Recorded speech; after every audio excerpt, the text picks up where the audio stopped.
what took you home, and just give us a narrative, give us a story from the. Yeah, absolutely. So I have like a few things written down because I was like, I knew I would forget if I didn't write them down. But I have a few things I would like to share with you guys later, but not right now. So if you don't know anything about my background, I'm originally from North Carolina. I grew up in a small town called Troy, which had a population of about 3,000 people. And then we moved to the Sandhills, to a city that's about 20,000. And now my parents live in Blowing Rock, or Boone, North Carolina, which is in Appalachia in the high country. And so Hurricane Helene really, really, really hit Appalachia. And to give a little bit of context, this area doesn't get hurricanes. We don't get hurricanes in the mountains of North Carolina. It would be like getting a hurricane in like Big Bear or Lake Arrowhead, except if that was way more populated and a lot more poverty.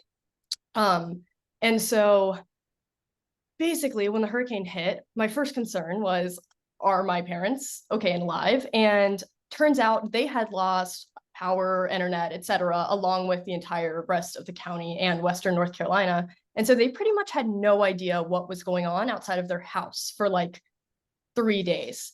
And so I called them and I was like, guys, have you seen Boone? Like Boone is our main town. It's like 20,000 people, but it's like the biggest city in our area other than Asheville, which I'm sure you guys have heard about in the news. And audio. I'm sorry, just a second. Mute mic. Mute your mic on your. So it doesn't feel bad. You'll have to mute your speakers. Let's turn your volume all the way down. Okay, that should be better. Okay. Christina, you can still hear us? yes, I can. But then you can't. Yeah. So you see that you record the audio. I would turn off the classroom computer and not your personal. I'm going to mute you, so go ahead and turn on your speakers. Okay. Because it's 2 live mics. So I realized it wasn't going to. That better. Oh, will it record? Yeah. If you record from your device, yes. Okay, if I hit record, it says recording on mine. Okay, good. All right, so Christina, you're doing great. So basically you're telling us about an anomalous apocalyptic event. Truly. And I just wanted to explain why I'm even talking about this or why I was in North Carolina, because I mean, if I didn't know the area, I wouldn't have done this. But I mean, I grew up there and I know the culture and I know the roads, and I knew how bad it was probably going to be. And so basically, as soon as I could, I just got on a flight back, and my parents' house got super lucky. So I was staying with them. So Boone is one of the biggest cities in the area. That's where, I mean, Boone has one hospital, and that's considered a big city in Western North Carolina. Almost all of Watauga County didn't have power for at least a week. All of Watauga County has power back as of this past weekend, which is great. But I mean, it's just extreme damage, flooding, wind damage, trees knocked down, roads completely washed out. And a lot of these areas, they don't have cell service on a good day, and the roads aren't great on a good day. And the main roads like highways and routes that are taken extremely often are on the sides of mountains surrounded by trees with no shoulder. So it's basically as treacherous as you can get when it comes to an area being hit by a natural disaster. Power lines go through the woods, go through the mountains. Guess what? When all the power lines get knocked down by trees, we have to have linemen go basically hiking in the backcountry to fix all of these power lines. So it took them forever, and they were doing an absolutely amazing job. We had people from New York, Massachusetts, all over North Carolina helping the linemen out. But it still took 2 weeks, and a lot of Western North Carolina still doesn't have power back, and they pretty much have no idea when they're going to be able to restore all those houses back to power. Appalachia in general is extremely rural. Boone's a city, but outside of Boone, in every direction, you'll have small towns that are basically like centered around a school, a church, and like one store and like a few restaurants. That's like pretty common. Very, very tight-knit communities, and also pretty impoverished generally. Low college graduation rates, pretty low high school graduation rates. Avery and Mitchell County are two of the counties that are adjacent to the county I live in, and they were hit extremely hard, mainly because we were on more of a ridge. But when that much water falls in the mountains, it all falls into these valleys, and it just became walls of water. And so in Avery County, one of the places that we went to, normally their creek slash river, the North Toe River, is only about 1 to 2 feet deep, and I would say about 15 feet wide. When this storm hit, the river hit between 30 and 40 feet. This town has never, ever, ever seen that much water coming in their direction. And it just completely wiped houses off the foundation. Trailer parks that were along both sides of the rivers just don't exist anymore. I was talking to a videographer, like documentation people that were in the area, and they were saying that, well, we haven't really seen like super bad damage in the area. It just doesn't seem that rough. And we had explained to them that you're not seeing any damage because there's nothing there anymore. There's no damage because all of the houses were literally just washed down the river downstream into huge debris piles that are like, I mean, you have no idea how deep they are, basically, filled with just everything you could possibly imagine. People's homes, like very, very rough situation. Let me think of what other. So when it came to the disaster response, the immediate response was incredibly local, mainly because, I mean, FEMA, it just takes some time for them to get out there. The Red Cross was able to get into Boone relatively quickly and set up at the Appalachian State Convocation Center. But their job also isn't to get donations out to rural areas. That's not what they're known to do. And they also don't know the roads, the people, the culture, the areas very well. So I guess that responsibility became the churches and the volunteer fire departments. So pretty much every church, school, and fire department within like an 100-mile radius of Boone became a donation center. And because all of our communications were down, I spent the first 3 days basically driving like an hour out in each direction. So like to Virginia, out to Tennessee, and then down to other parts of North Carolina, one, to deliver donations, but two, just to find contact with different fire departments and churches and figure out what they even need out there. Because we genuinely had absolutely no communication until the counties and other organizations started installing Starlinks at all of these fire departments. And when I say volunteer fire department, I mean volunteer fire department. All the firefighters are over 50 years old, and they've all been working for these volunteer fire departments for like 40 years. So thankfully, at least they know the towns really well, and they know the people really well. And so they're able to get goods directly to families, and they know who's probably in the worst shape. And also in Western North Carolina, because it's rural, we're really used to working with the land. So a lot of people had farming equipment, ATVs, side-by-sides, big trucks, and it came very much in handy during this. Otherwise, we wouldn't have been able to rebuild. So the majority of rebuilding and disaster relief that happened within the first week was just random people, neighbors, etc., fully rebuilding roads, rebuilding bridges, clearing homes. It was honestly incredible to see how much got done. And it became a thing of people from all over the US driving stuff into Boone. And so that became our next phase kind of disaster relief. I started working with Cornerstone Summit Church in Boone. I don't go to that church, but they became a donation hub and started doing coordination for all of these different fire departments. And so we coordinating, huge semis from New York, but Boone became the place where all of those huge trucks could go to, because there's no way for them to get to the other parts of North Carolina. Like the roads simply can't handle trucks like that. Samaritan's Purse was also an amazing organization, and it's based out of Blowing Rock. And so they were able to get on the ground immediately, and they were the ones who were going into people's houses that have been flooded really badly and removing all the debris, but then also just pretty much demoing the entire inside of their house. So removing all the drywall, flooring, carpeting, insulation up like usually above where the flood line hit, and then everything in these people's houses that was touched by water had to immediately be thrown away just because of the possibility for mold. Which is like, I mean, we were there picking up people's like Christmas cards, all of their clothes, family photos, like everything was lost. And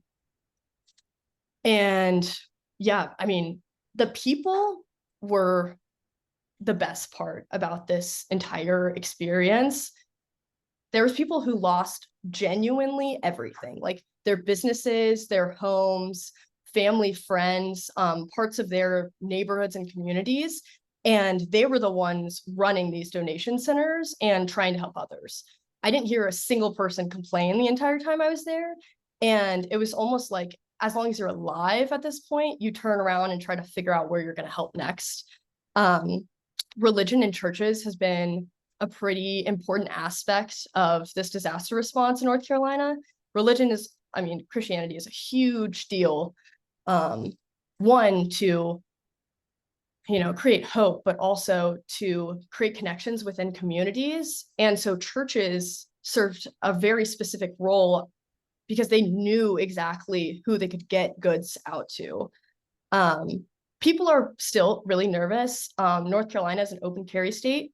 And I can tell you right now, the majority of people that I saw out there were open carrying. I almost always had someone with me who was also open carrying. And I mean, when we talk to police officers and fire departments, they almost recommended it, especially going into very rural areas, just because of, how fluid the whole situation was. And right now, the biggest issue is 100% misinformation. That's what we're running into, because a lot of these people, I mean, yeah, me living in Boone and Blowing Rock, we never talk to federal officials. It's not like Kamala Harris and Donald Trump are coming to Boone, North Carolina for a campaign rally. Most of these people have never even heard of FEMA, because why would they? We don't get natural disasters like this in the mountains. And so when you have a ton of federal employees coming in, it creates a lot of fear, frankly. And I mean, when I went to a fire department in Troutdale, Virginia, super small fire department, I was talking to the fire chief, they were genuinely planning on locking away a bunch of their supplies and donations in storage units because they were afraid FEMA was supposed to be there the next day. And they didn't want their operations to be affected by FEMA arriving. So yeah, misinformation is really bad. I also have here, I'm actually just gonna I should have started screen playing this a little bit ago, but I feel like it's also just easier to show you guys like what it actually looks like on the ground. So a lot of these videos are from Boone, but this river, I mean, what we're looking at right now is an old trailer park, but there's no trailers. They're all completely gone. And I've been able to join some. Christina, I'm just going to interrupt you. No, Go ahead. please do. Just can you replay that? Go ahead, record this for your Instagrams. Okay, look what kind of uncle I'm talking about. Tag the USD Poli-Sci IR. Christina, do you have Instagram? I do. It's Yeah, Christina definitely Trexler. follow me. Yeah. But yeah, go ahead. Can you just show that? Because Sure. how many of you have seen that imagery on the news? Exactly. If you don't mind, if you could just replay that for us. Yeah. And yeah, so all of these videos and pictures I have, either I took them or they were taken by like a passenger in the car that I was driving. So these aren't like random videos I have. These are videos that are on my phone right now. Yeah, please. So this is a donation center in Boone that started, it's actually at the pickleball courts there, but their high school was also transformed into a donation center. That is like, Yeah. I mean, you guys can see where the river is currently in this area, and then see where it might have been. Just more damage than I've ever seen in my life. And I mean, this is one of the most beautiful areas of the country, in my opinion. And it looks like there's scars through the whole thing. Just like bridges down to people's houses.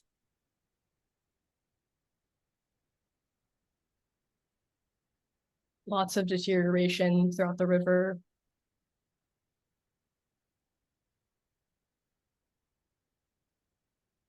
And also in this area of North Carolina, a big part of their economy is mining. Mica, other precious minerals, quartz is a big, yeah, so this is an area where, this is actually right beside it. That was right beside the fire department, one of the fire departments that we went to. But so we're slightly concerned about the mining operations and also how that could affect global supply chains as well. This was, I was able to join Linville Search and Rescue and their K9 unit searching for remains one of the days. This is another volunteer fire department, and they were housing both the Forestry Service and the National Guard on blow-up mattresses. Yeah. More helicopters than I've ever seen in my entire life. Yeah.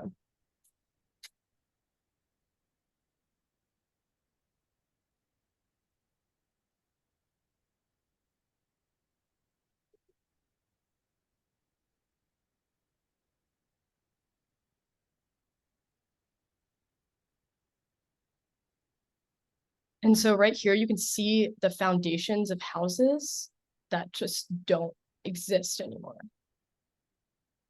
Can you hear me? Yes, kind of. You're a little quiet. Okay, I'm wondering if what the best way to help, through what organization is the best way to donate or contribute to, because there are disasters like this, there are so many different ones that are thrown out there. I never know which one is the best. Yeah. I would recommend the Boone Chamber of Commerce is specifically focused on small business recovery, and they've created a foundation specifically for this. According to FEMA, about 40% of small businesses never reopen after a natural disaster. And Boone and Blowing Rock are very tourism-based economies. And so that's like a major threat to the city. If those and if they don't reopen, then they're gonna leave, right? And it's quite eerie because yesterday we had a lecture by a Mitchell Thomas show in the theater downstairs, who reminded us, everyone in the audience, that Hurricane Katrina also resulted in an exodus. I had no idea that there was when these disasters happen, an exodus, and it's a biblical term. And I'm kind of glad he used that biblical term to describe that process, because this is kind of like a deluge, for on the scale described in that Noah had to build an ark for. Sorry, please keep on going. Oh no, you're fine. That was actually the end. I do have Good. also a slideshow of images, if I can pull them up, that I can kind of explain a little more what exactly was happening. But one thing that I will say about people specifically leaving is a lot of these people their families have been in these towns for generations. They've never known anything outside of these areas. And I haven't spoken to anyone whose houses were destroyed or businesses were destroyed who said they were going to leave. It's felt like a very much like stake in the ground moment, where that didn't feel like a choice for a lot of people, because that's the area that they've always known. And so it was more of like okay, well, we're not leaving, so now we have to figure out how to rebuild. But And I'm sure a so- lot of people will move, especially out of like Asheville. I haven't been in Asheville in that area. I mean, there's also still like 100 people missing in North Carolina. And that's just the people that we like kind of know about. There's so many people who live off grid or who live in super rural areas that no one knows about. So I honestly don't know if we'll ever know the full toll of this disaster environmentally, economically, or with casualties, because I mean, I have no idea how they're going to get to all of these places and measure the damage. Wow, okay. First of all, Christina, this will make a very good capstone. I hate to say it, but and I'm gonna tell you now that we heard the raw experience. Let me tell you how to theorize it, because of course I'm still a political scientist as well as a historian, and then we'll go through the slideshows. Yeah. First of all, so a couple of things. Let's begin with this. You know, the dean of the College of Arts and Sciences has been trying to get USD to kind of make this push into the environmental humanities. And this isn't exactly what the environmental humanities is. You see, this would have been just a news story, right? But when we hear it through a human story with narratives, with protagonists and antagonists, and it's tragic, because remember when I was talking about antagonists sometimes being non-human in the form of Sharknado? Remember when we were talking about a Sharknado, a tornado of sharks, right? And so here we have this now in real life, kind of unfolding. So we go from that time when I was telling you of how to tell a story or a narrative. And I mean, now we see it not as something that we watch on the film. This is real life. So on one level, this is the environmental humanities, right? We have a story, a narrative of Hurricane Helene. But what does this have to do with regional security in the Middle East? I'll tell you. There was an anomalous apocalyptic weather event known as Medicane Daniel. Now, this is the thing. The Mediterranean doesn't get hurricanes. You got to realize now, I mean, the fact that it doesn't get hurricanes means that we had to invent a term, a Mediterranean hurricane. Does anyone know, Medicane Daniel, how many people did it kill in Libya within the span of a day? Exactly. 10,000 people died overnight. So, I mean, you have to understand the events that are going on in, the Middle East right now, the death toll is tragic.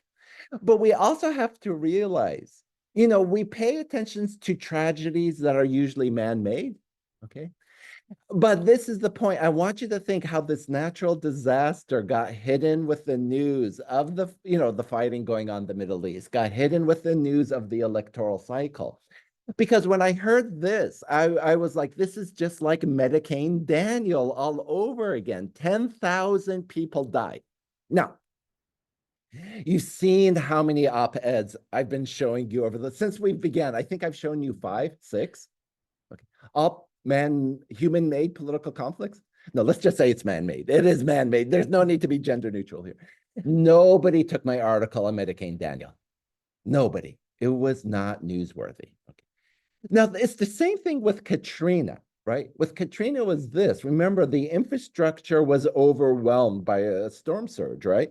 It was the same thing with Hurricane Daniel. A bridge collapsed. The not the bridge, the dam collapsed.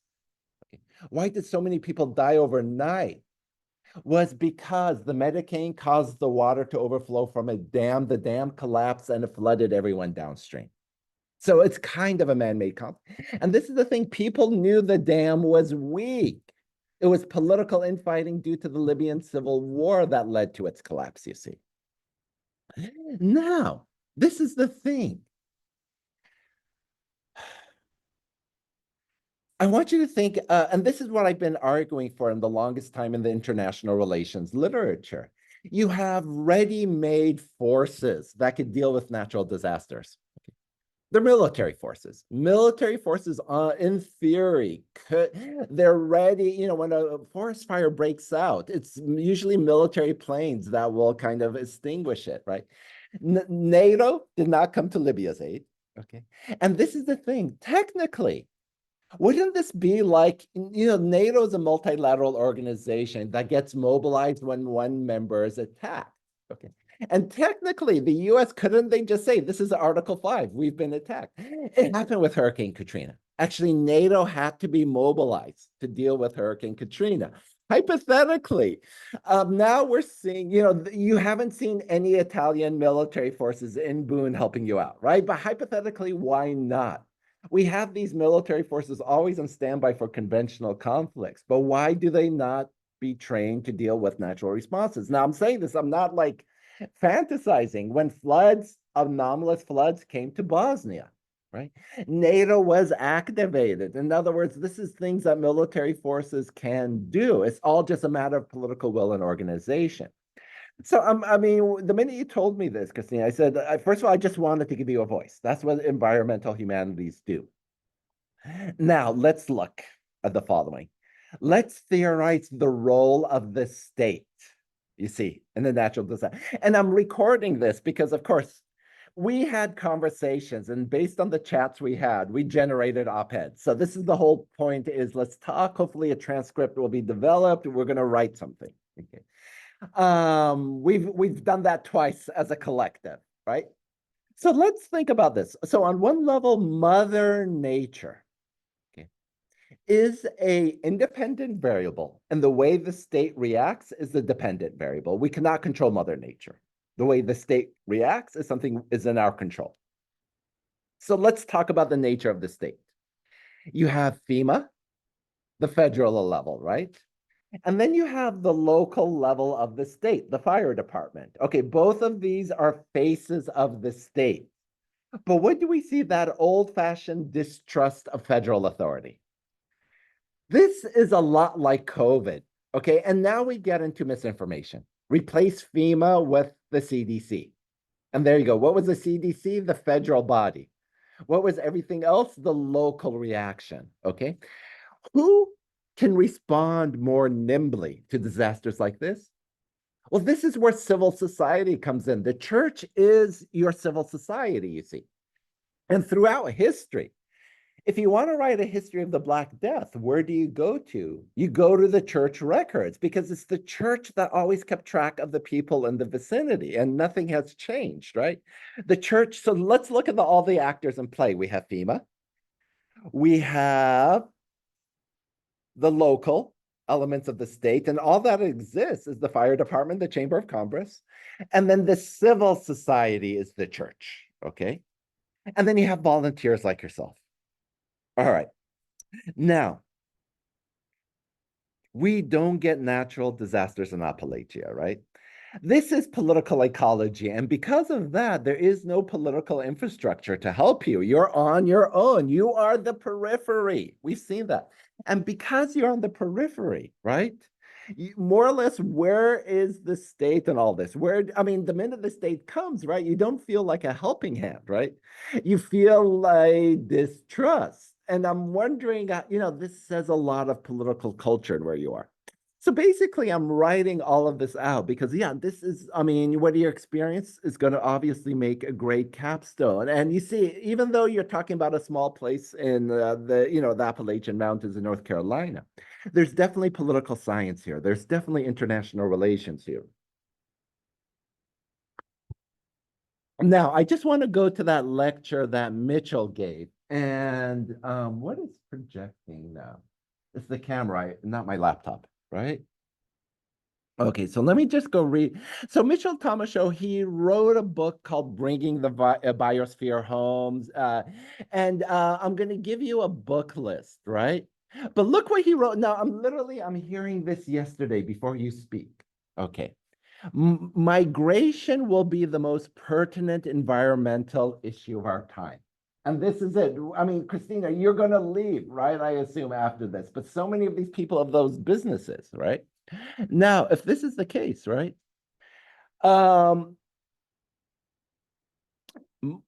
this is the thing. Katrina led to an exodus, right? And what's going to happen in this is what got destroyed. When I saw the destroyed environment, there is a landscape with memory, right? You see, what he says is the collective memory of a place, human stories, shrines, landforms. When the landscape is destroyed, so is the memory. Okay. And so this is it when we were kind of collecting all that destruction, right? This is what we were witnessing, wasn't just destroyed. I mean, there are memories associated with those trees, right? And so what I'm describing in this small piece of North Carolina, or whether it's Libya, and see how I'm doing these kind of a tale of two disasters, from Libya to North Carolina, from Derna to Boone. And if you want, once you're enrolled, and hopefully if I'm teaching here again, once you're enrolled back in, we could do this kind of comparison of what happened in Libya, what happened here. Now, this is the great thing we have to ask. Okay, how do we claim autonomy in this age of global transformations? You see, what does she keep on telling us? This was an anomalous weather event. Now, how do we get autonomy in these forces where we can't control? Okay.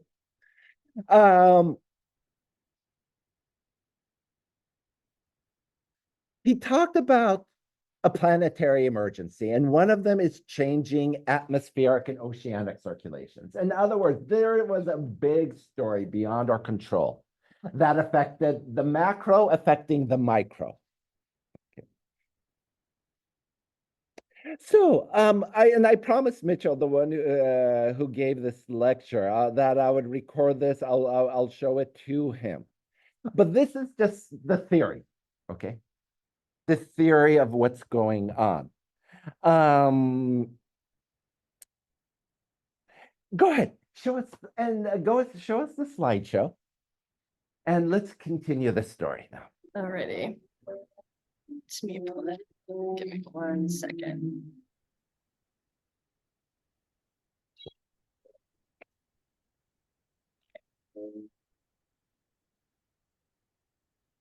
You make sure it's auto playing. Is this perfect? Ah. Perfect. So yeah, these are just a few more pictures from being out there. I mean, yeah, the building on the left is their fire department. Obviously, a random house on the right. Search and rescue. We're waiting for the image to load. Oh, uh-oh, wait. Give me a second. Let me, oh, I see, it paused. 1 second. Let's try again.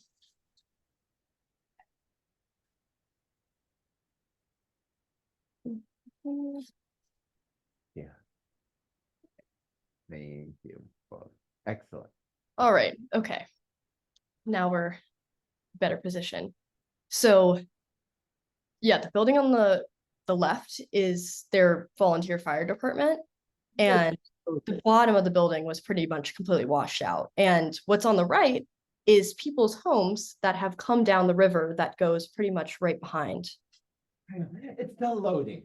Oh, boo. I wouldn't be surprised if it's the Zoom. Hello. Stop it. Can she send the link and then you can? Oh yeah, you know what? That's probably a better idea. Anyways, I'll just do that. Or just don't put it on slideshow. Also, oh wait, yeah, here, if you guys can see it like this, then that's perfect. Okay, awesome. Finally, I can just make this full screen. Perfect. Okay. There we go. Now you can, oh my gosh, now you can finally see the fire department I was discussing. This is Green Valley Fire Department. It's about an hour and a half away from my house when the storm hits. If I didn't have to take the roads that I took, it would probably only take me like 30 to 45 minutes to get there. But this was a very, very hard hit area generally. The search and rescue team that we were able to join was based out of that same town. They were able to find 7 people, and we were helping them search for the last 2. The issue is in that area, the force of the river was so intense that we knew we weren't going to be able to find pretty much recognizable remains whatsoever. So it was looking for very, very small remains. There's Can I pause you there? Sorry, Yeah. Chris. Yeah, of course. So even like proper burials then.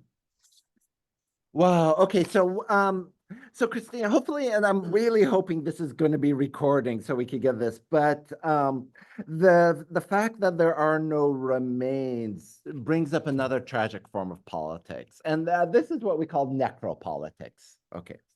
Necropolitics is this, and again, we saw it during COVID. And so I leave it for you for the capstone. If we want to compare it, do a comparison with Libya or with COVID.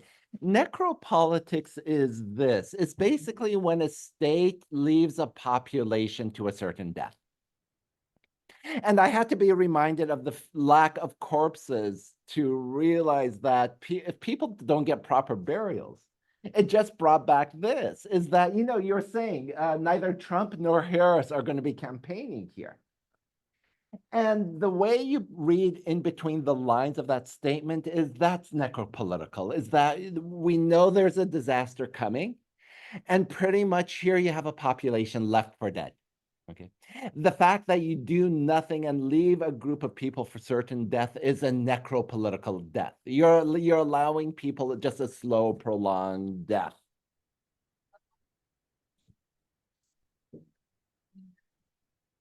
Christina, you have a question. Can you hear? Yes. Oh, no, I can't hear. Oh, sorry. Go ahead. I might repeat it if she can. Talk about what conversation about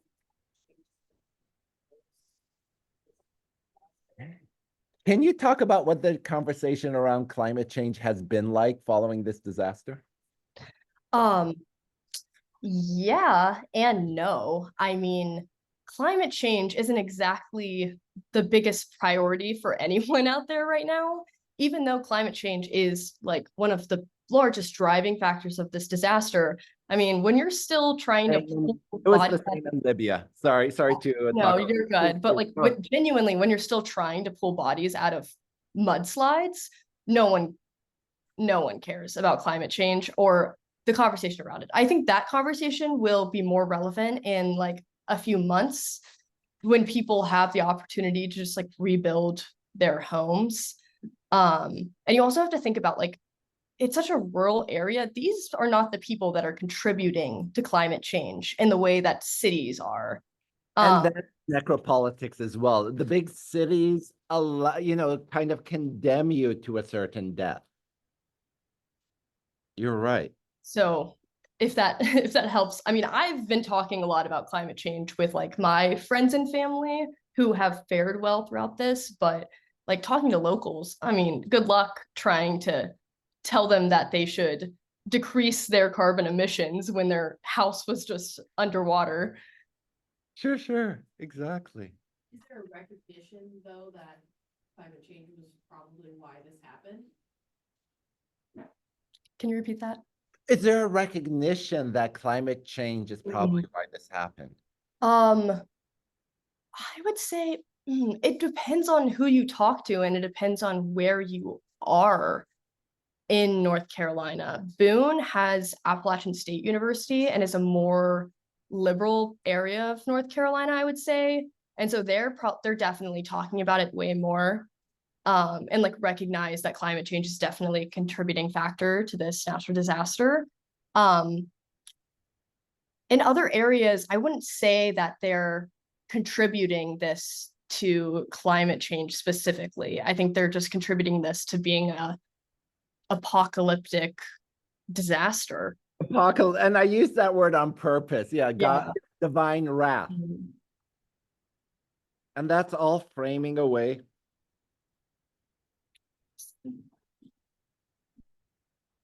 And these are all points. So, Christina, if we write something up, whether it's an op-ed or something longer, these are all points that are, that go into your paper because it's much larger, this issue. It's a Right. much grander scale.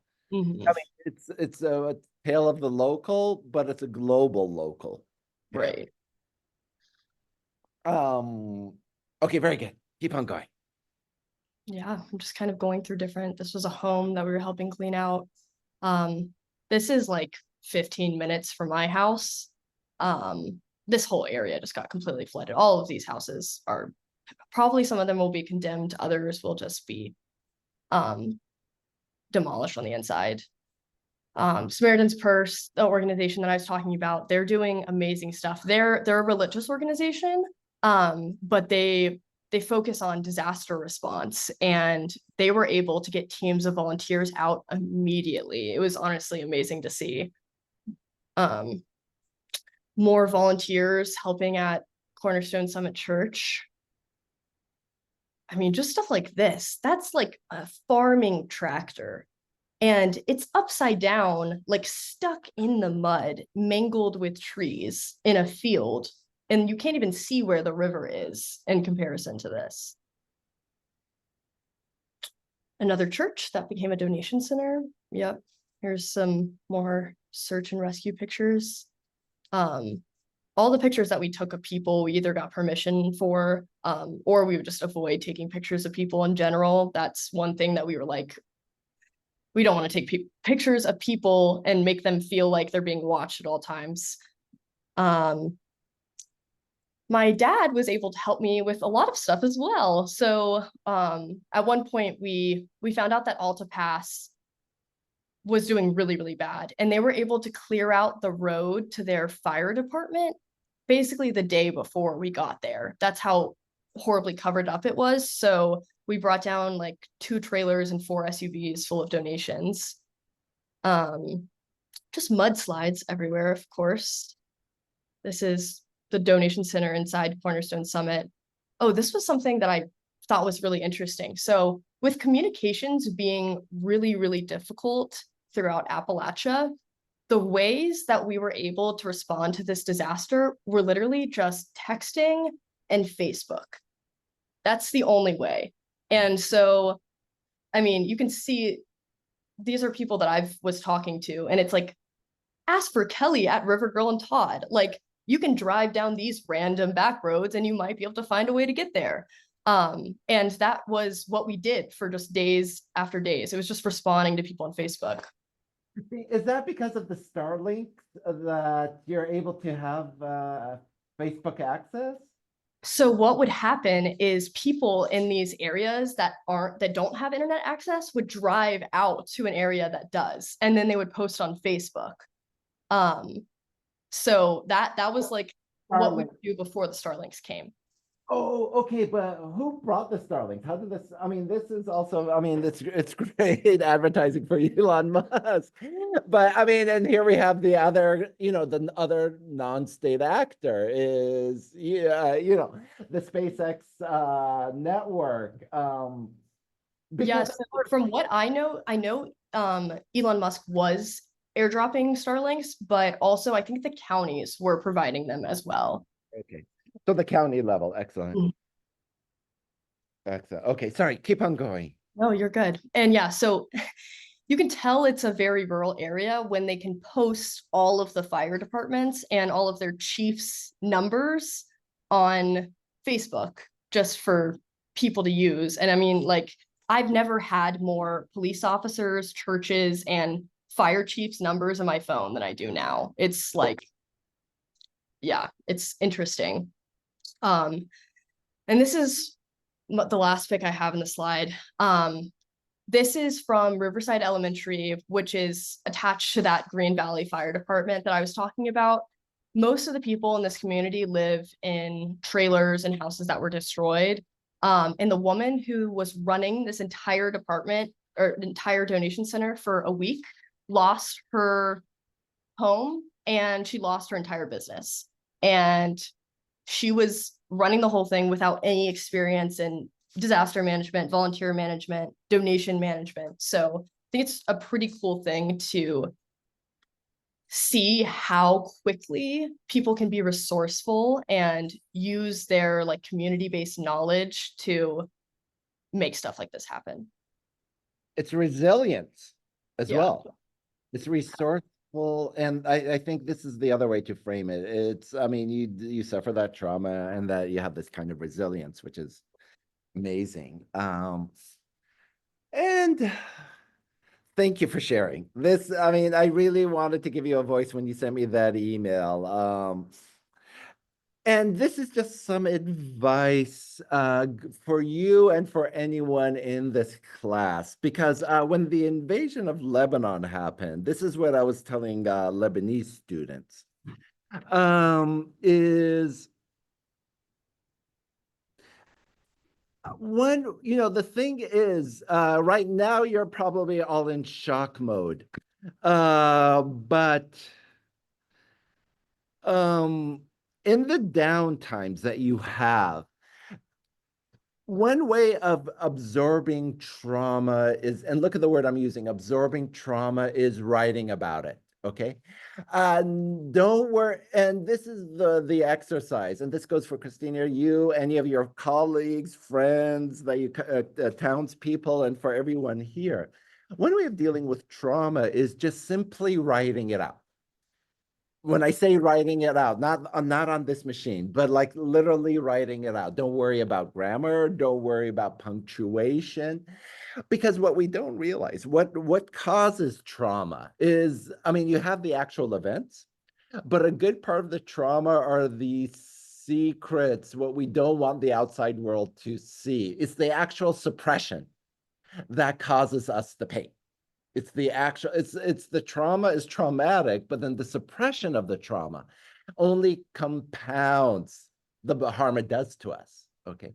And one way to do it is just confide in a confidential notebook. Okay. It's not, I mean, kind of, it's not like a diary per se. It's not like, I woke up, alarm clock went off, I had, a cappuccino or whatever. It is, your goal is you're trying to get the trauma literally displaced onto the pages. This is just one, I was on the lecture circuit literally last week telling this to the Lebanese as the invasion unfolded there. And so something you should do, Christine, because it's not only that, it's also a historical record at the same time. And like I said, don't think of it, you're not taking a leave of absence. It's just your absence is not felt here. That's the difference. But I mean, let's go forward and, we'll keep in touch about how do we document this.